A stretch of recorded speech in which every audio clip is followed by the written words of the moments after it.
আচ্ছা, আপনি যে এই পেজ কাটাচ্ছেন আরিফ ভাই, হ্যাঁ। এই পেজে আসলে সঠিক নিয়ম কি? আসলে কয়টা পেজ হলে আপনার হচ্ছে সঠিক হয়? একটা এলবো কিংবা আমরা এই যে ফিটিংস গুলা লাগাই, এই ফিটিংস গুলাই যদি আপনার পেজ আসলে কয়টা হলে পাইপে আমরা সঠিকভাবে এটা লাগাতে পারবো?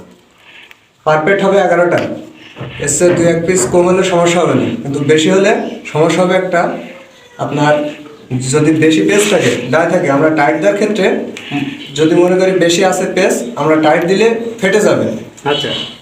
আর যদি 8টারও কম দেওয়া যায়, 6টা কি 5টা দেওয়া হয়, সেক্ষেত্রে একটা সমস্যা আছে, এটা টাইট ফুল হবে না।